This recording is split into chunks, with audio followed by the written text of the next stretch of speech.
All right, it's early morning here at the shop. Vans are piling up.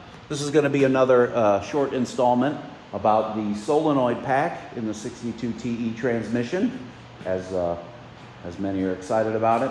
We swapped one yesterday and I wanted to film it, but it just didn't work out logistically because it takes time. This is a junk transmission I have that I'm using as a demonstrator, as you can see. As you look at it in your van, this may look familiar. If you crawl under and look in the front, there's a giant electrical connector that goes there. This, as you saw in the overview video, this is called the bell housing, which bolts to the engine. In there is the pump, which we're going to have a separate video on. There's a torque converter and what it looks like and how it looks like a delicious donut that you might enjoy. This is the, I suppose you would call this the front pan. This is the lower pan. This is what you would take off and drain, and the filter is in there. And there's also a side pan. But what's important is I'm not going to make a video that shows you exactly how to remove the solenoid pack. If you want to see it in excruciatingly good detail, Motor City Mechanic, who is somewhat of a friend, who has a shop in Georgia that's all Chrysler. Very nice guy, very good shop in Augusta. And he has an excellent video of how to replace a solenoid pack. Step by step. You could follow those instructions and do it even if you've never touched a wrench before. You would search Motor City Mechanic 62 TE, and I believe you would find that video. It's a two-part video. It's perhaps 40 minutes long. Very, very well done. But over here on the Promaster channel, we're just going to get an overview. So this is your pan, your front pan. Your electrical connector would be there. This is your dipstick tube.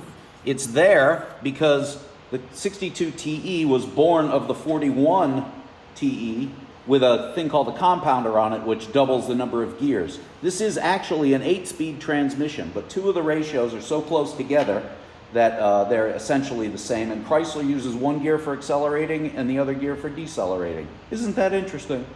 Not really. So it is actually an 8-speed that functions as a 6-speed because it came from a 4-speed that has a doubler on it that turns it into an 8-speed. Everybody on the same page? All right, let's move on. But back then, engines or transmissions still had dipsticks and so on. Because, I mean, there's conspiracy theories about this, but I believe that Chrysler puts the cap on the dipstick and doesn't give you an actual dipstick, even though the tube is still there, because they don't want you in there, because you are likely to do more harm than good. And I see the logic. The conspiracy theory would say it's so that it forces you to go to the dealer or a repair shop or whatever, and that may actually be the case. Whatever, who cares? It has a dipstick tube that would have a cap. You can stick any dipstick in there and you see what it does. It would come down here and dip into the pan. Under this pan is the solenoid pack that we talked about.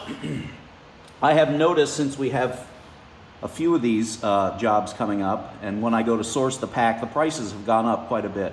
But you can still find them for well under $300, and don't buy them from the dealer because they're very expensive.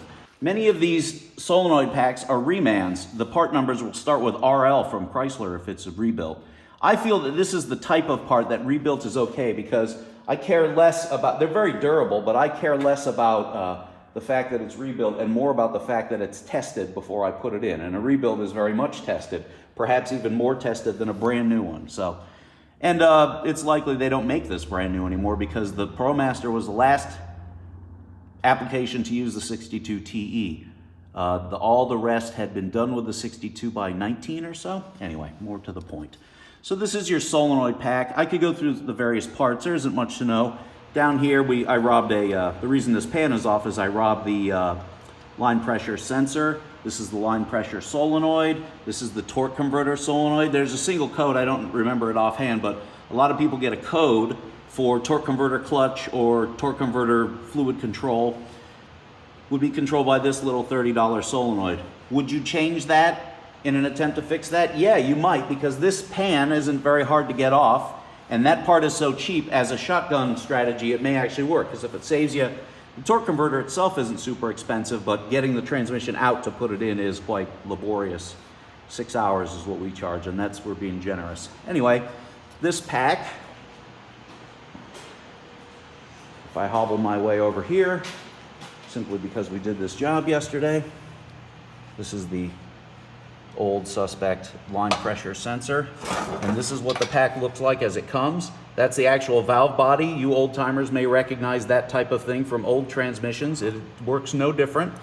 What this actually is, I mean, what a valve body is in an old transmission is actually a fluid computer. It's a computer that works on fluid pressure rather than electricity. That's why it looks like a circuit board. But this is, of course, modern and integrated, although it is still fluid control is all it really does. And that there is your solenoid pack assembly.